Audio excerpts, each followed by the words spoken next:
Whoa!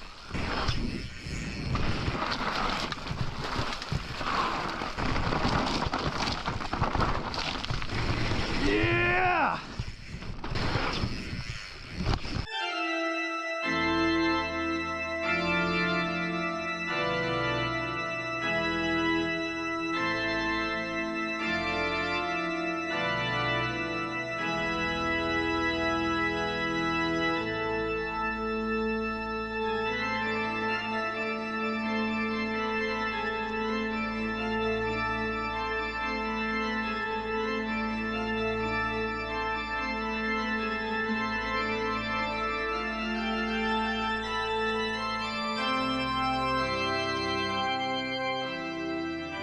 Alright, here it is, my Frameworks e-bike.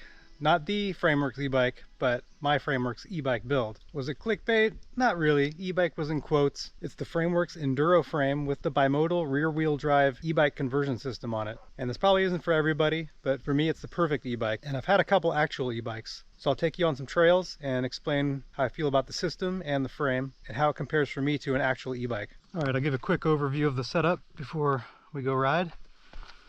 So my use for this is when I get to the top of the climb, I pop the motor off, put it in my pack, and I've got a special e-bike pack with a inner compartment and strap and a back protector.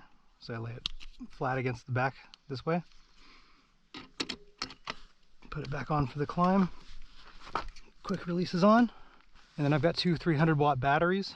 I did get a wolf tooth bottle cage extender, the longest one, to try to see if I could fit either a second battery in here or the motor for just rides where I wasn't gonna wear a backpack, just something real quick. But I can't quite fit it on the medium frame. I think maybe the large you could. It's close. I tried it with this flipped around, so this is here, but the shock is offset, so this hits the shock, and I didn't want to break that. But it was worth it to get this just to move the battery down further, so lower center of gravity in the frame. So what I did is I put a accessory strap here since there's not enough room for the current toolkit I have, which I'll put on for the ride just in case. And the battery mount harness, this is all velcroed on, so I can just undo the water bottle bolts, undo these bolts, and take this off and put a cage on if I want to go for a regular ride. But I don't mind wearing a pack with water in it, so I'll usually just pop the motor and not have a battery in and just ride it like this. So let's go hit up the trails and get more in depth. All right, I'm gonna get a lap in on the backyard trail. I'm gonna give some of my current criticisms on the bimodal system and then later explain why I'm keeping it despite those criticisms, and then talk about the bike itself, which ties into why I'm keeping this system instead of getting an e-bike or keeping my previous e-bike. So first criticism, the settings. You cannot change modes without the app. And when you change modes in the app, as soon as you turn the system off and on again, the settings are all reset to default, which is annoying. Another thing that's annoying is the throttle. The throttle has, I think, a built-in latency from when you hit it. See, I can like stab the throttle, nothing starts happening. Maybe they did that for safety, but I just wish you could change that. I want it to react instantly when I press it. It also doesn't seem to be linear no matter what you do with the throttle responsiveness. I can go to 100, go to 0, and I think this is supposed to change the curve, but all it does is it gives you a bunch of basically deadband whenever you're going uphill, at least for my weight, around 180 and 185. And then it has a ramp up right at the end, no matter what I do. I wish there was just a straight linear that was useful when going uphill. This sort of all the travel in here, it does give you finer control on flat ground, but when climbing it's just pretty much, it's almost zero assistance. So for climbing this single track climb, I set it to trail, and I've gotten pretty good control with that. The first time I climbed, I was on full power and I was sure I was going to return it. I thought it was just completely useless on technical single track climbing. And this climb is tough. It has some tough sections on it that are pretty technical. But my very second lap, I changed the settings to trail, and that first climb I actually had throttle response down to like 30 or 20 because I thought that would help with the throttle control. But it was actually the opposite. I turned it back up to 90 and I had more control. So that's the tune. You can tune range, trail, and boost, and then in ride, that's where you set the power level. So I've got boost, and then it should give me a little green confirmation that it switched, but it's not happening. Elevate disconnected. Boost. Okay, there we go. Mode updated successfully. Back to trail, mode updated successfully. Okay, my settings are still there. All right, so we'll see if I can clear it all in one go.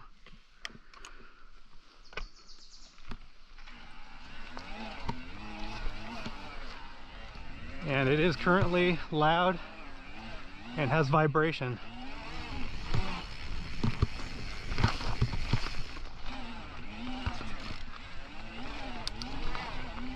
And I messaged Bimotal about it, and they've said that the 223 rotor gear does have the worst vibration, and from what I can tell, it's due to flex of the mount, the mounting bracket that holds the caliper and the motor.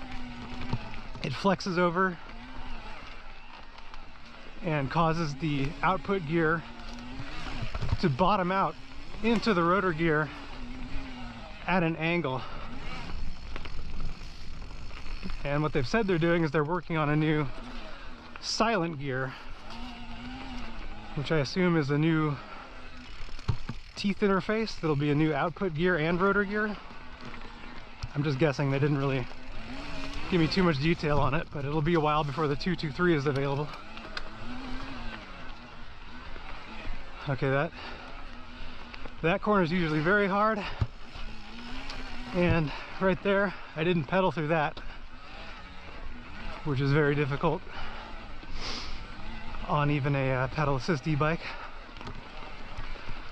I had a Santa Cruz Vala with the Bosch, updated Bosch before this, and then I had a transition relay with the Fazua before that, and both of those are still tricky. I would still hit pedals. So one advantage of having the throttle, you can momentarily stop pedaling, and it's kind of the same thing as to having an overrun on a pedal assist.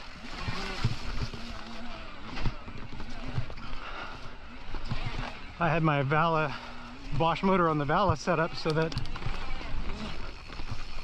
it was so sensitive and had so much overrun that I could just pedal kick up stuff. So it's not a huge difference between that and a throttle, really.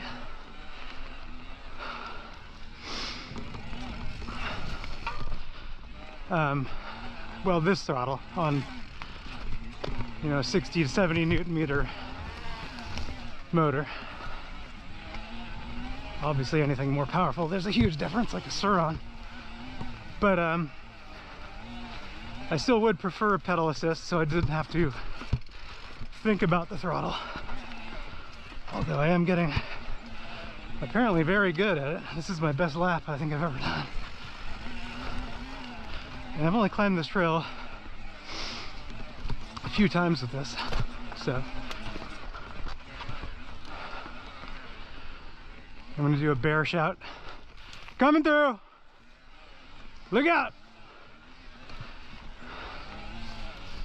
I prefer that to saying "Hey bear" over and over again. I think the bears respect it more.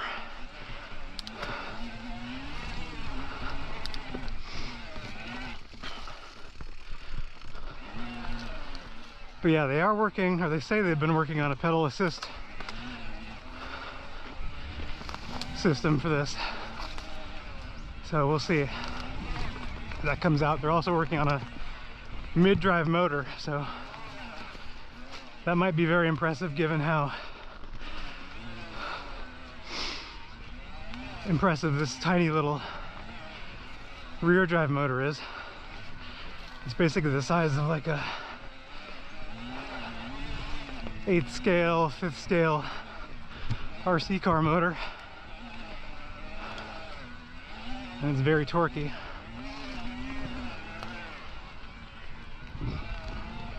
But there's another criticism. There's currently no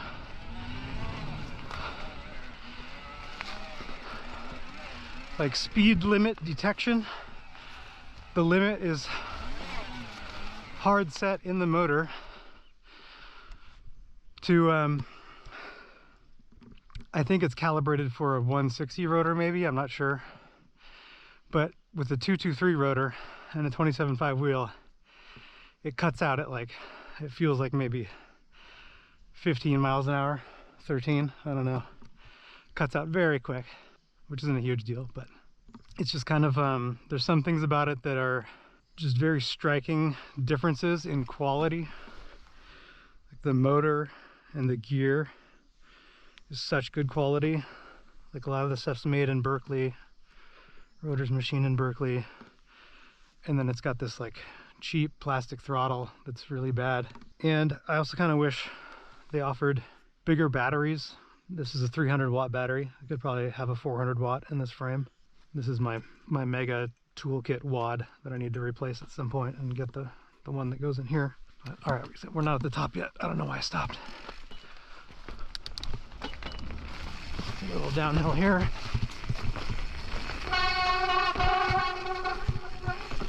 New bridge.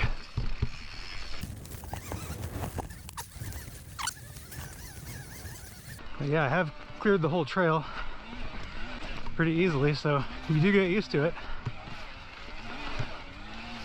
But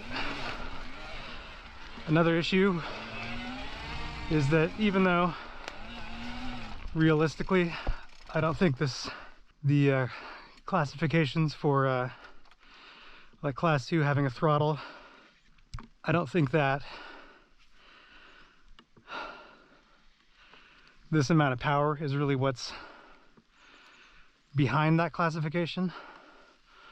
Although I do respect the rules at places that ban class 2. But morally, I don't think I would be doing anything wrong, because it's on steep climbs, I mean, you have to pedal with it. It kind of bogs down on really steep climbs. And it's just better to pedal with it and get that workout that you want from a SL e-bike. All right, it's starting to rain, so let's enter downhill mode. I'll turn it off.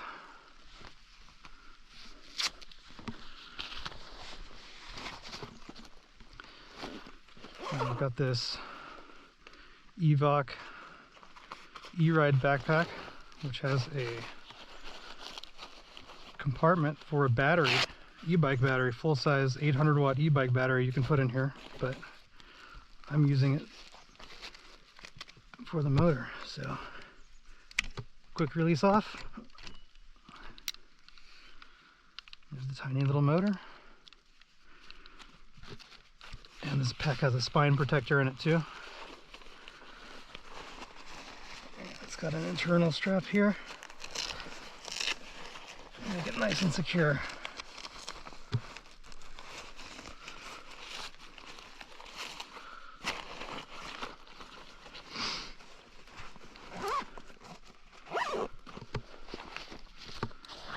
All right, now I could fit the battery in here too, but currently with the motor in here, I don't really notice the weight at all. This backpack's very good. I'm used to riding with a backpack anyway, so it just feels like normal riding. And the bike still feels normal with the 3.2 pounds or whatever it is on there. So yeah, I'll just leave it on the bike. All right, so that was the jump trail.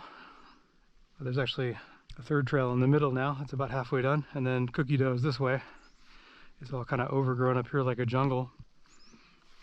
Here we go.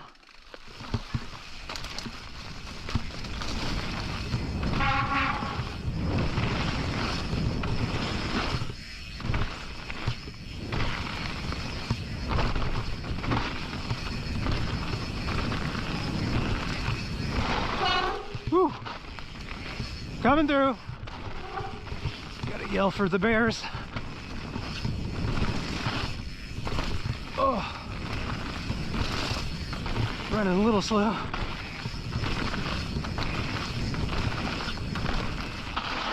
Coming through.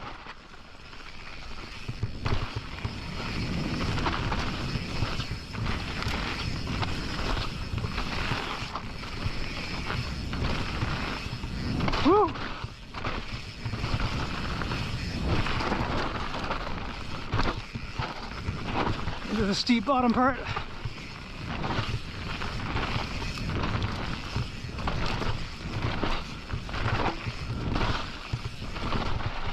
Yes. Oh, it's always fun. All right, now I'll go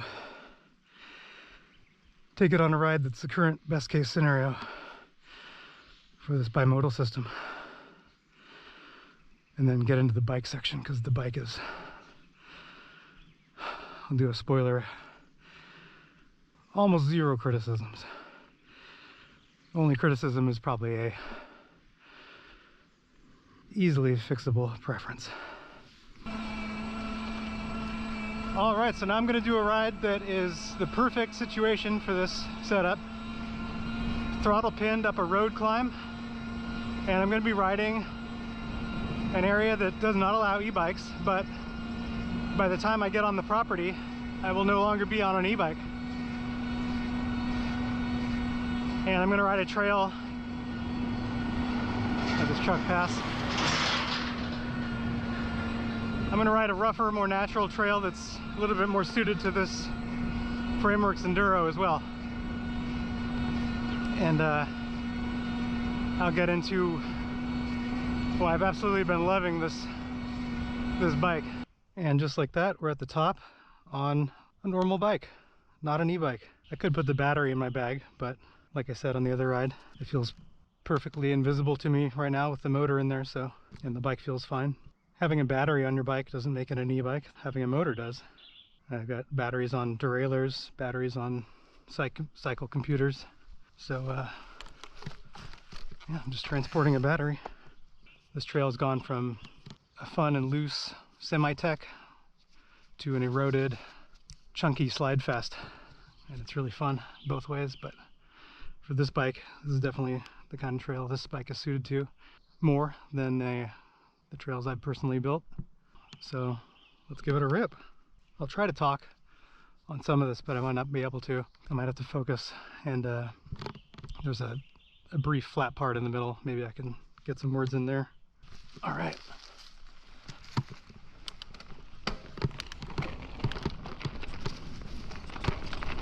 So basically, there's no other frame. Oh, that stick almost took me out. Branch. Whew. There's no other frame with this geometry that I could find.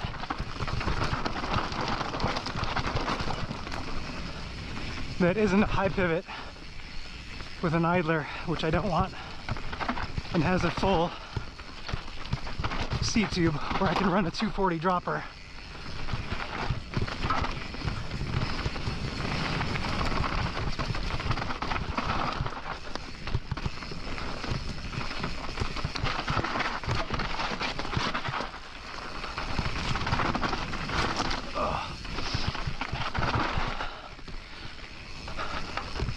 It's also a really cool company. I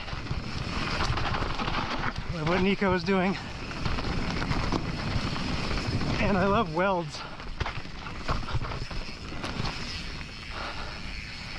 I love big, beautiful aluminum welds, which is just a kind of cherry on top of the main cake, which is the geometry of this bike.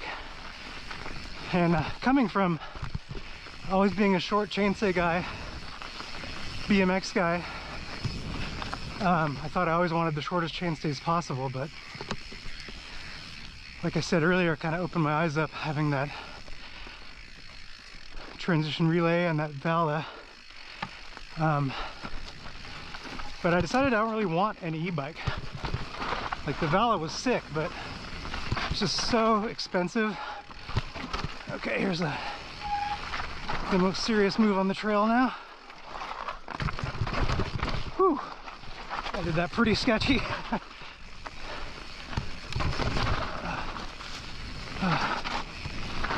Yeah, I just don't want to have a super expensive e-bike that's going to be a brick when something goes wrong with the motor or the battery. Also being stuck with manufacturer's battery spec Whereas this Bimotal, I can plug any battery into it that has an XT60 connector, or solder on an XT60 connector. That went by quick, even though I was pretty much bumbling down it. So yeah, 63 point, I think it's around 63 and a half, like 0.4 or 0.6 head tube angle. And then I think like 80-degree C-tube angle, 380 C-tube height with I think 270 insertion depth, which allowed me to go up from a 180 dropper that I had in my Transition Scout to this 210, which is sick. And I get the seat lower than was on that 27.5 140 mil travel bike, so it just feels so much more confidence. And then the stack, the reach is the same, 460, but the stack is 650, and I was on a 600 stack frame before, and it just feels so upright and stable. And because of that stack, that high stack, I'm still able to bunny hop and pick the front end up pretty much just as well as the 630 chainstay bike I had. And these are 650, which weights the front wheel more through my feet as opposed to the hands, which then in turn allows me to get the bars up higher. It's a 4-point system of pure benefit. Been riding this for I think about 2 months now, and I don't miss having a shorter chainstay bike. I think it's just better.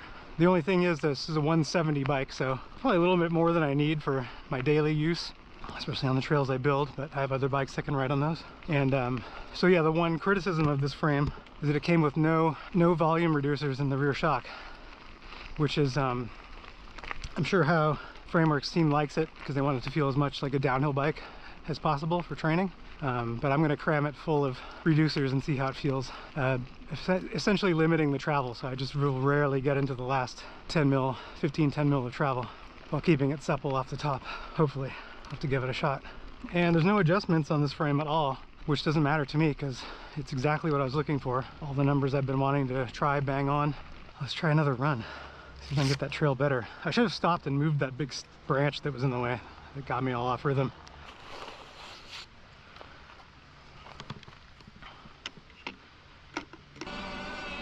And the battery does have, I don't know if you can see it, I'm trying to bend my helmet cam down far. The battery has 4 dots to show how much is left. We're on 3 dots now after that climb. So I could probably get in 4 of these laps. I'm not sure how much elevation that is, but I did do another climb. I think it was 2 900-foot climbs in trail mode. And there was still a little bit of battery left over. And I'm just doing this climb in turbo highest mode.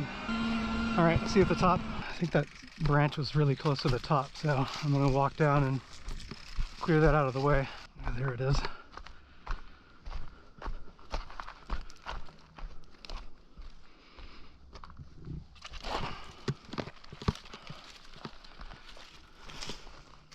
I'm gonna try and get down a little smoother this time.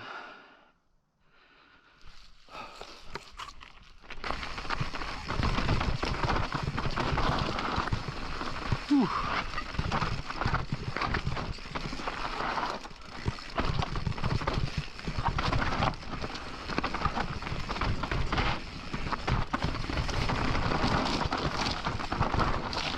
Ooh, so slidey.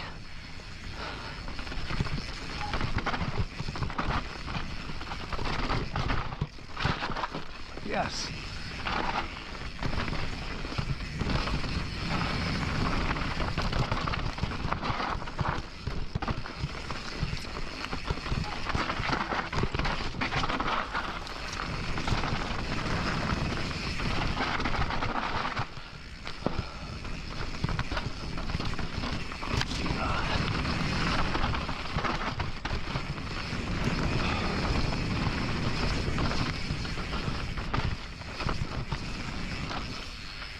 Oh, all right, that was better.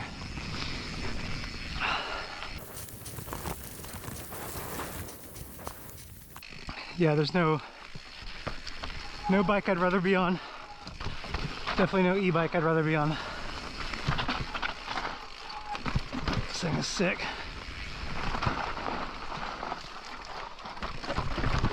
Oh, still sketchy on that one.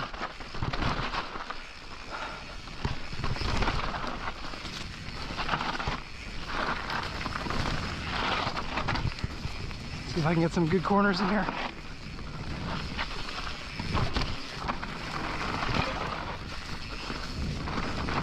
Oh!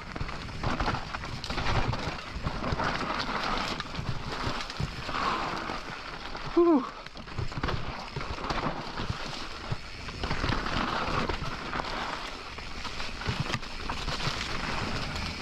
So some other benefits of this setup. There is zero extra wear on the drivetrain. The motor drives the back wheel gear, so it puts no torque on the drivetrain. And it's always the same torque no matter what gear I'm in. Even though I said that road climb was the best case scenario for this, that last climb I just did on the backyard trail with those technical turns on it that are really hard to get up, that was easy. So even though I still don't like the throttle, I'd prefer pedal assist. You definitely do get used to it, which I had seen some other people say. You could ride it on just like rolling trails. I mean, you could ride it anywhere with the motor still attached, but of course suspension is going to be compromised. So my conclusion is this bike is sick, it rips.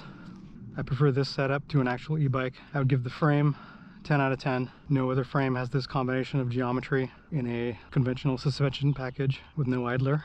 The bimodal system, I would have to give it a 7 right now. The throttle is not good, it's just adequate, and I'd prefer no throttle at all. The vibration is another major complaint, and hopefully they're going to remedy that by sending me a 223 rotor gear to test, the silent version, and maybe an output gear, I'm not sure, whenever that's ready. And the app is very bad. Settings don't save, throttle response is weird, doesn't do what you think it does. And for the amazing tech that's in the motor's made by an ex-Tesla motor engineer, and it's incredible how strong it is. It's basically as powerful, if not a little more, than the transition relay I had. And the Vala, the full power e-bike I had too much power. It was really hard to restrain myself from turning it down. And I definitely got weaker riding it. And it's kind of silly to get a bike that powerful if you're not going to use the full power, then you're just lugging around dead weight. So the bimodal score could definitely go up to a 9 or 10 if it had pedal assist. Definitely 8 if they get a better throttle.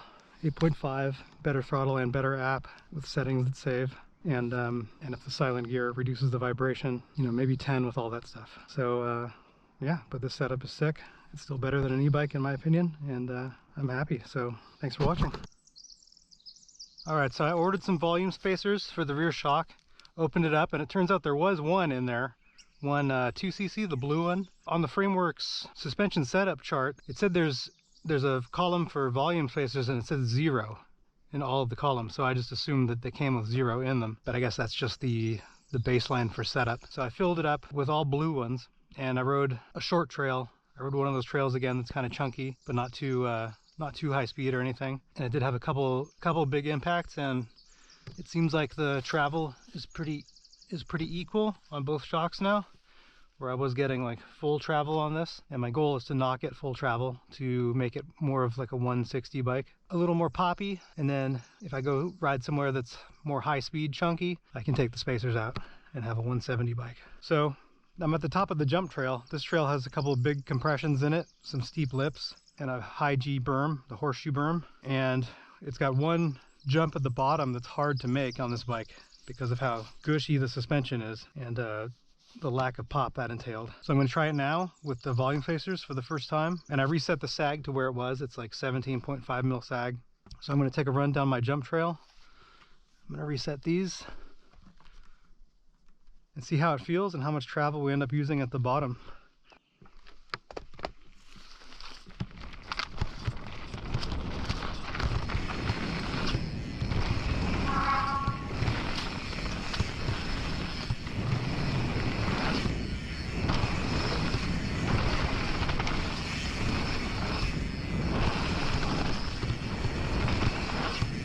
Whew.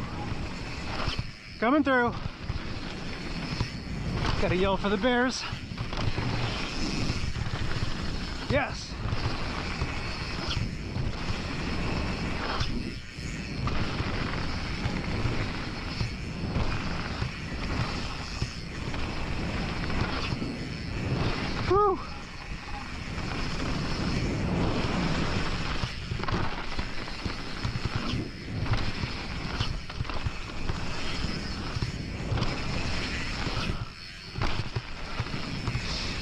here we go.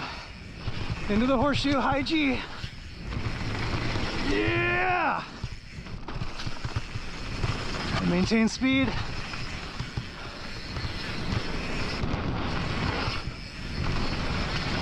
Easy. Oh, it feels so poppy.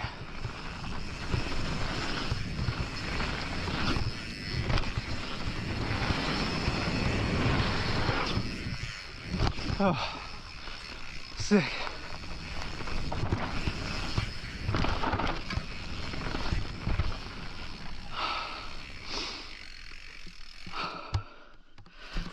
Perfect. That felt amazing.